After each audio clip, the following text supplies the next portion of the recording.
Assentar, irmãos. Bom dia a toda a igreja, graça e paz. Nós vamos dar continuidade então à nossa exposição no texto de Atos.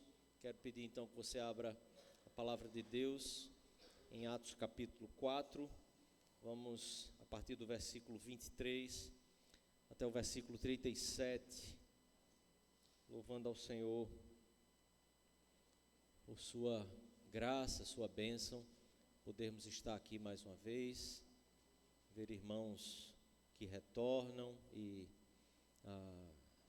com a saúde sendo recuperada. É sempre uma bênção orarmos e vermos o Senhor respondendo, às nossas orações. Atos capítulo 4, versículo 23 ao versículo 37.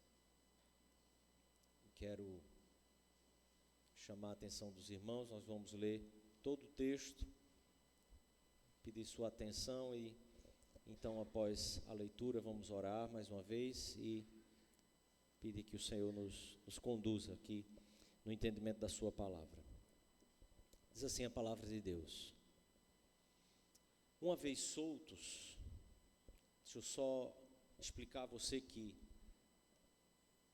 os apóstolos Pedro e João, então, tinham sido presos e inquiridos porque eles estavam pregando no templo, e após essa soltura, em que eles aproveitam esse diálogo com os fariseus, com os sacerdotes, para dizer exatamente que não deixaria de pregar, não poderia deixar de obedecer a vocação que o Senhor deu a eles, não poderia deixar de falar daquilo que eles tinham ouvido e visto. Então, soltos, agora como o texto continua, esse o contexto em que nós estamos entrando agora no versículo 23. Uma vez soltos, procuraram os irmãos e lhes contaram quantas coisas lhes haviam dito os principais sacerdotes e anciãos. Ouvindo isto, unânimes, levantaram a voz a Deus e disseram: Tu, soberano Senhor, que fizeste o céu, a terra, o mar e tudo que neles há, que disseste por intermédio do Espírito Santo, por boca de Davi, nosso pai, teu servo, porque se enfureceram os gentios e os povos imaginaram coisas vãs. Levantaram-se os reis da terra e as autoridades ajuntaram-se a uma contra o Senhor e contra o seu ungido, porque verdadeiramente ajuntaram-se nesta cidade contra o teu santo servo Jesus, ao qual ungiste, Herodes e Pôncio Pilatos, os gentios e gente de Israel, para fazerem tudo o que a tua mão e o teu propósito predeterminaram. Agora, Senhor, olha para as suas ameaças e concede aos teus servos que anunciem com toda a intrepidez a tua palavra, enquanto estendes a mão para fazer curas, sinais e prodígios por intermédio do nome do teu santo servo Jesus. Tendo eles orado, tremeu o lugar onde estavam reunidos, todos ficaram cheios do Espírito Santo e com intrepidez anunciavam a palavra de Deus. Da multidão dos que creram, era um coração e a alma. Ninguém considerava exclusivamente sua, nenhuma das coisas que possuía. Tudo, porém, lhes era comum. Com grande poder, os apóstolos davam testemunho da ressurreição do nosso Senhor Jesus, e em todos eles havia abundante graça. Pois nenhum necessitado havia entre eles, porquanto os que possuíam terras e casas, vendendo-as, traziam os valores correspondentes e depositavam aos pés dos apóstolos. Então se distribuía a qualquer um à medida que alguém tinha necessidade. José, a quem os apóstolos deram o sobrenome de Barnabé, que quer dizer filho de exortação, levita, natural de Chipre, como tivesse um campo vendendo, trouxe o preço e depositou aos pés dos Apóstolos. Vamos orar mais uma vez? Feche os seus olhos, coloque o seu coração diante do Senhor.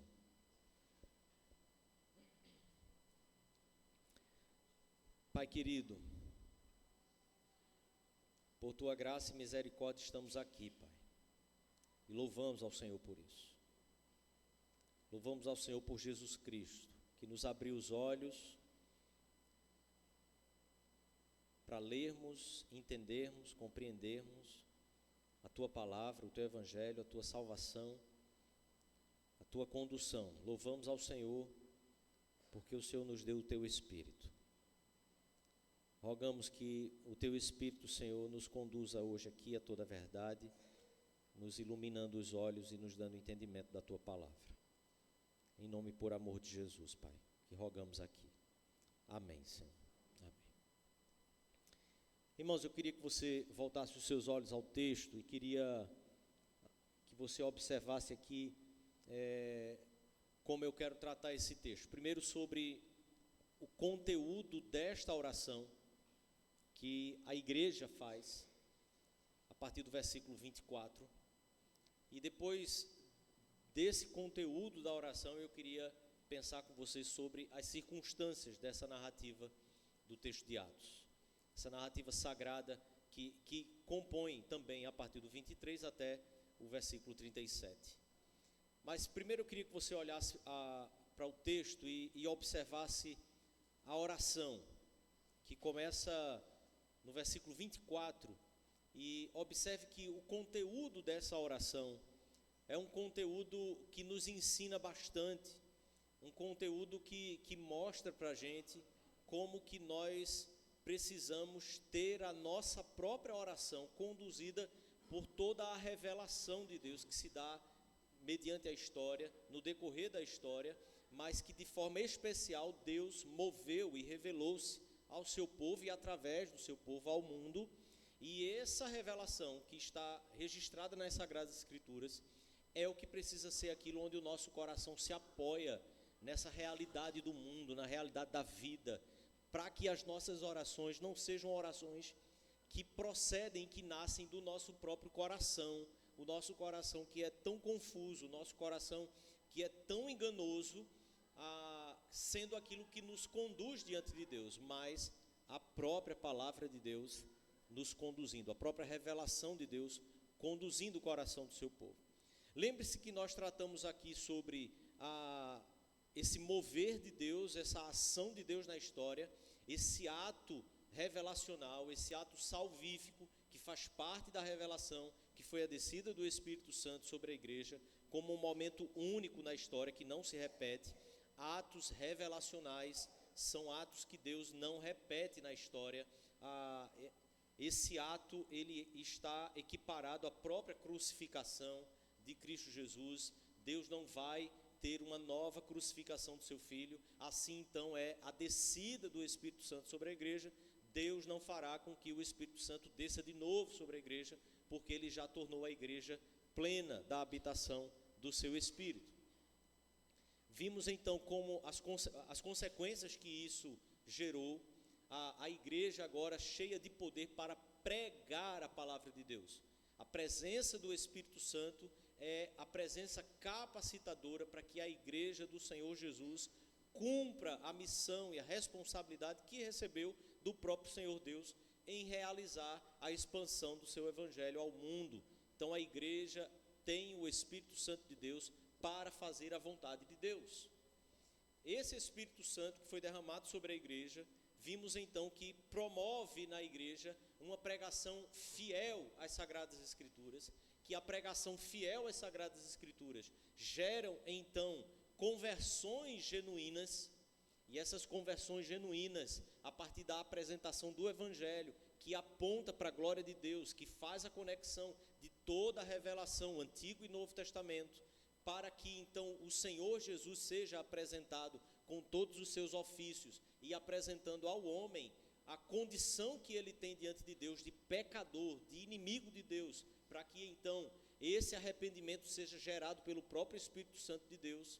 Essas conversões genuínas levam então a igreja a viver de forma a realmente ter o reino de Deus como primeiro lugar, como aquilo que de fato é a realidade da vida desse povo. Esse povo então vivia uma relação de comunhão plena por causa da habitação do Espírito de Deus, mas vimos também que esse povo vivia uma vida de comunhão plena por causa da doutrina dos apóstolos, que a igreja passa agora a viver perseverando nessa doutrina.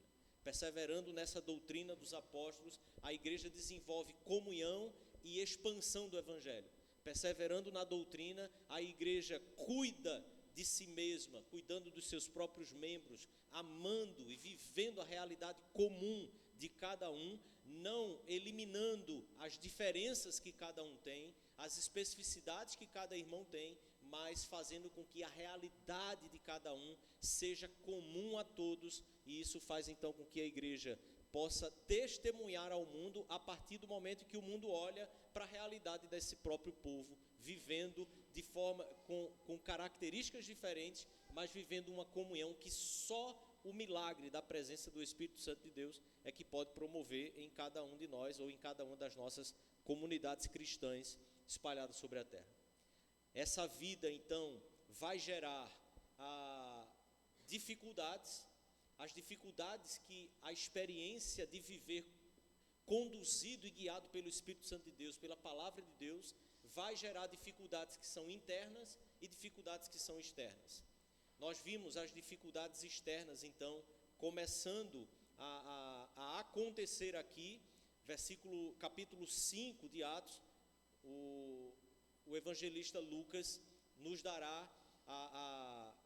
essas dificuldades, nos mostrará essas dificuldades que são internas, que estão dentro da própria igreja, mas agora Lucas nos mostra sobre essa dificuldade externa, nascendo, se levantando contra a igreja, uma população que, ouvindo a pregação do evangelho, primeiro, grande parte abraça, crê naquilo ali, mas uma outra parte que pode nem ser tão grande assim, mas é poderosa, é aquela que se levanta com inveja, com ira, que vai rilhar os dentes, querendo calar a voz, não da igreja, mas a voz do Espírito Santo de Deus. E por isso a oração desse povo é conduzida dessa forma. Observe o conteúdo dessa oração. O texto diz que uma vez soltos, primeiro eles foram então reunir-se com a igreja. Nós vamos tratar sobre isso. Mas versículo 24, começa a igreja a orar com uma doxologia. Então o texto diz: Tu, soberano Senhor, que fizestes o céu e a terra, o mar e tudo que neles há, que disseste por intermédio do Espírito Santo por boca de Davi, nosso pai, teu servo. Observe essa doxologia, essa adoração, no meio de agora uma consequência negativa, a fidelidade, o mover do Espírito Santo de Deus, a fidelidade às Escrituras, fazendo com que a igreja tenha uma postura fiel a Deus no mundo, faz com que então o mundo se levante para perseguir essa igreja. Mas essa igreja volta os olhos para Deus e o adora. A oração da igreja é uma oração que primeiro exalta a Deus, que glorifica a Deus, e essa oração procede, ou tanto procede como é conduzida, pelo conhecimento da história da revelação. Enquanto eles estão adorando a Deus, observe como o versículo 25 inicia. Deus é adorado, dizendo que Ele é o Criador dos céus e da terra e tudo que nele há, mas também é o mesmo que, tendo criado a terra, disse por intermédio do Espírito Santo. Isso é entendimento bíblico, saindo na oração daquele povo, conduzindo a oração daquele povo. Tu, Senhor, que és o Criador dos céus e da terra, e tu, Senhor, que o teu Espírito, desde o Antigo Testamento, desde toda a história, é Ele que por boca de Davi, nosso pai, teu servo, essa oração é conduzida por esse conhecimento, ela tem uma profunda convicção do momento presente em que se está vivendo, como um momento que é parte desse cumprimento de todo o plano de Deus, revelando-se, salvando o seu povo, conduzindo o seu povo para Cristo Jesus, porque Ele vai concluir a obra que Ele começou a realizar desde que começou a criar o mundo. Essa oração é conduzida por uma convicção de que esse Deus que criou todas as coisas é o mesmo Deus que conduz o seu povo ao longo da história e que levantou os profetas para falar a verdade de Deus. Observe, esse Deus criador de todas as coisas não é um Deus que está distante, não é um Deus que a humanidade não pode ter acesso a Ele, não é um Deus que não se comunique com a humanidade. O Deus criador de todas as coisas é um Deus que comunicou-se pelo seu Espírito Santo através dos seus profetas. E esse Deus que comunicou-se pelo seu Espírito através dos profetas é o mesmo Deus que neste momento está cumprindo aquilo que já havia prometido. A igreja sabe que este momento em que eles estão vivendo é o cumprimento do Salmo 2, dizendo, por boca de Davi teu servo, versículo 25, porque se enfureceram os gentios e os povos imaginaram coisas vãs. Nós cantamos aqui quantas vezes essas verdades.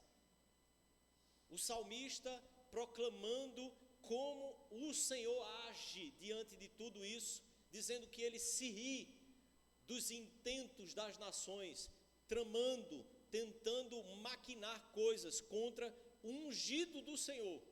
Eles oram dizendo, lembrando-se que levantaram-se reis de toda a terra e as autoridades juntaram-se a uma contra o Senhor e contra o seu ungido. Salmo 2, capítulo 1, versículo 1 e 2, é aquilo que conduz essa profunda convicção do momento em que a igreja está vivendo na história. Essa igreja não era dispersa daquilo que Deus está fazendo no mundo e que Deus revela através da sua palavra. Aquilo que Deus está fazendo no mundo, no seu plano redentivo, jamais será revelado aos olhos dos seres humanos por qualquer outro meio, senão por boca dos apóstolos e profetas. Era uma igreja que perseverava na doutrina dos apóstolos, e uma igreja que sabia que o Espírito Santo de Deus havia se comunicado por meio dos profetas. Muitas vezes estamos tentando conduzir nossa vida, não apenas nossas orações, tentando entender o que Deus está fazendo no mundo, não a partir da palavra de Deus, não a partir da doutrina dos apóstolos e profetas. Muitas vezes estamos tentando conduzir nossa vida diária, nossos desafios diários. Muitas vezes estamos tentando, irmãos, até como igreja, conduzir nossas orações e todo o nosso procedimento a partir daquilo que nós vemos nos jornais, a partir daquilo que a gente vê nas redes sociais, a partir daquilo que a gente ouve nas músicas, a partir daquilo que a gente ouve da ciência, da medicina. Muitas vezes a igreja deste século tem consagrado também a medicina, a ciência, como sacerdotes maiores do que os profetas e sacerdotes que o Senhor levantou para revelar-se ao seu povo e revelar ao seu povo aquilo que Ele está fazendo na história, aquilo que Ele está fazendo no mundo através da história. Mas o versículo 29 e 30, se você observar, volte os seus olhos. Eu queria destacar essa petição. Qual é o pedido da igreja? Nós temos necessidades, a igreja agora tem uma necessidade, uma perseguição começa a se levantar, uma oposição começa a se levantar contra a igreja, clara, real. não é coisa subjetiva, não é aquela perseguição que está nas entrelinhas, não é aquela perseguição através de outros meios para tentar fazer com que aquilo que a gente diz seja desmentido ou seja desacreditado, mas é uma perseguição objetiva, concreta, é uma prisão, é um mandado do Supremo Concílio dizendo calem-se, porque é esse papel que esses homens aqui desempenham em Israel. Eles são as autoridades máximas, eles são aqueles que têm a autoridade de fato para mandar matar, se preciso for. A petição da igreja vem no versículo 29, dizendo: agora, Senhor, olha para as suas ameaças e concede aos teus servos que anunciem com toda a intrepidez a tua palavra. Olha para os teus servos e concede que anunciem com intrepidez a tua palavra. Enquanto, olha só, estendes a mão para fazer curas, sinais, prodígios, por intermédio do teu santo servo Jesus. Quem era que estavam fazendo curas e sinais? Os apóstolos. A igreja, de forma alguma, tinha esses homens como homens que fossem mais elevados do que o restante da igreja. Deus, pelo seu santo servo Jesus, resolveu usá-los. Resolvendo usá-los, nós pedimos, Senhor, que enquanto o Senhor faz isso, dá oportunidade à igreja, ocasião para que a igreja continue a pregar, então concede a nós, teus servos, ousadia, intrepidez, para continuar anunciando a tua palavra. A petição da igreja é: Senhor, no meio da oposição, concede-nos apenas fidelidade.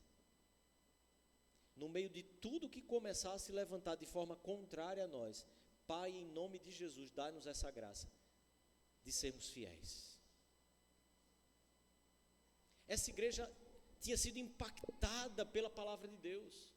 Essa igreja tinha visto aquilo que Deus estava cumprindo como promessa da sua própria palavra.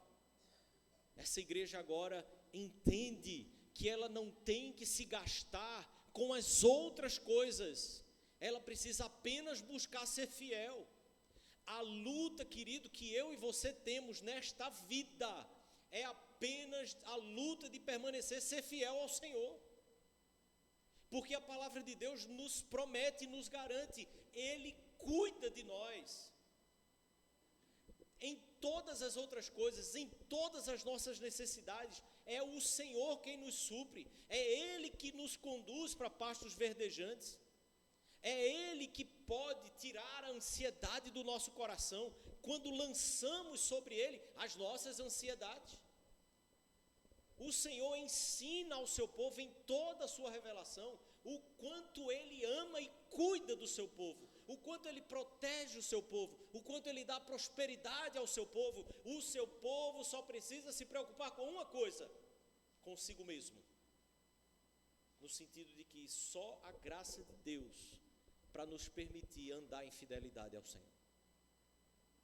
A nossa preocupação deve ser: Pai, livra-nos de nós mesmos, livra-me dos meus enganos, livra-me das minhas preocupações, para que eu me preocupe somente com a tua obra, para que eu me preocupe somente em andar em fidelidade a ti. Ou você acha que o Senhor perdeu o controle dessas coisas da vida? Ou você acha que o emprego novo, você acha que a oportunidade que vai bater a sua porta, ela vem de onde? A nossa preocupação deve ser: Senhor, dá-nos a graça para termos intrepidez e continuar a ter uma postura diante do mundo fiel, pregando a tua palavra. Mas eu falei sobre o conteúdo da oração, que eu queria também pensar sobre as circunstâncias onde essa oração está presente. Observe, irmãos, algo que talvez possa parecer estranho a alguns cristãos. Versículo 23, volte comigo. O apóstolo João e Pedro acabaram de sair de uma prisão, acabaram de ser ameaçados. Aqueles irmãos têm família, aqueles irmãos têm casa, porque às vezes no nosso imaginário coletivo, parece que esse povo só vivia aquilo ali, né? A gente não lembra que esse povo tinha casa, família, que esse povo tinha um lar para voltar, tinha cama para dormir. Lucas narra casa em que eles estavam reunidos, as pessoas se juntavam naquela casa para orar. Mas o nosso imaginário às vezes se perde, e a gente olha essa história como se fosse uma coisa contínua, assim, como se fosse uma sequência de dias, um atrás do outro, e esquece que esses irmãos tinham famílias. No seu lugar, acabou de ser preso, saiu do Aníbal Bruno, do Bom Pastor. Para onde você iria? Onde é que você ia chorar? Sua casa, os seus. Lucas usa exatamente este termo aqui, quando ele diz, procuraram os irmãos, eles procuraram os seus. No capítulo 1 de Lucas, esse ciclo menor de irmãos que frequentemente se reuniam, Lucas descreve, versículo 13 e 15, Lucas descreve esses irmãos, e são exatamente esses. Observe, eles não foram aqui e procuraram aqueles mais de 3.000 que agora estavam seguindo ao Senhor, ok? Eles vão para aquele ciclo mais restrito, aquele ciclo menor. Eles saem da cadeia e procuram os seus, porque aqueles irmãos haviam convertido-se, aqueles irmãos conheciam o Espírito de Deus, aqueles irmãos conheciam a palavra de Deus, aqueles irmãos conheciam a obra que Deus estava fazendo na terra, aqueles irmãos saberiam compreender como é a experiência de ser perseguido, aqueles irmãos saberiam compreender que aquela perseguição não era algo que eles deveriam tomar para si agora, entendendo a mensagem e simplesmente ficar calado. Se aqueles apóstolos voltassem para as suas casas, provavelmente a preocupação familiar diria para eles, talvez seja melhor a gente tirar o pé do acelerador um pouco. A gente não para, mas a gente dá uma recuadazinha. Vamos esperar esse negócio arrefecer um pouco, vamos esperar a poeira baixar, depois a gente vai devagarinho, pregando novamente. Eles foram à igreja. Observa que Lucas diz que eles contaram à igreja quantas coisas lhes haviam dito os principais sacerdotes e os anciãos. Pedro João sequer falaram sobre a argumentação deles, que é algo assim primordial. Mas eles só contaram àqueles irmãos sobre as ameaças que receberam. Se você for ao versículo 6 desse mesmo capítulo, observe quem são esses que fazem as ameaças. Anás, Caifás, João, Alexandre, não é João Alexandre, tá? João, Alexandre e todos os que eram da linhagem do sumo sacerdote. São autoridades de peso que estão dizendo a eles: vocês vão ficar calados agora, não falem mais. Eles contam isso à igreja. Em oposição às autoridades religiosas, a igreja só tem um trunfo: quando esta autoridade religiosa não está obedecendo a palavra de Deus. Qual é o trunfo da igreja? A palavra de Deus. Olha só isso. Você permanece fiel à liderança da sua igreja até que ela seja fiel às sagradas escrituras. O seu compromisso é com Deus, não com os homens.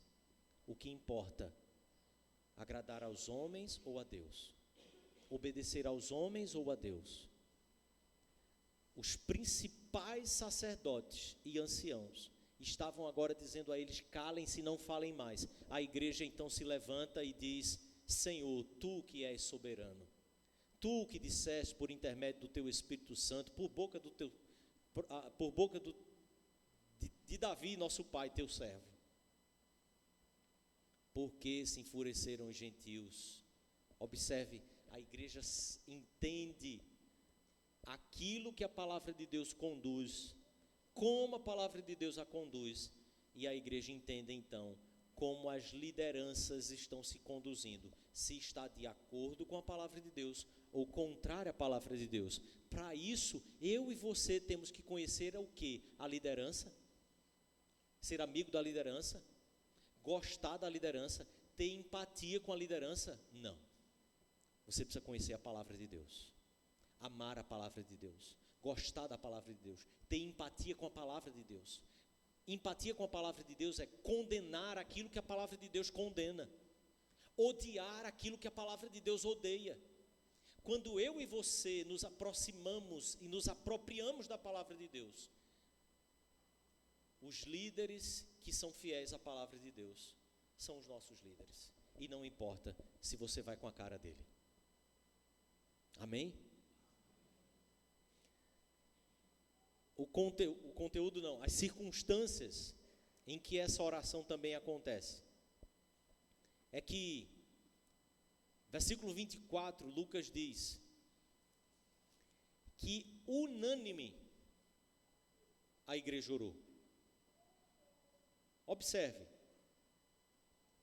esta oração, Lucas está dizendo, foi a oração da igreja. Essa igreja é coesa. Essa é a igreja que persevera na doutrina dos apóstolos. Logo, a compreensão para a oração é unânime, é uma só. A palavra seria aqui uma junção de duas palavras que traria a ideia que na música seria em uníssono. Não tem diferença de voz, não tem divisão de voz, não. É todo mundo numa mesma toada. Mas uma outra palavra desta, que dá esta palavra aqui, unânime, no grego, seria uma palavra que poderia significar algo como impedir, literalmente.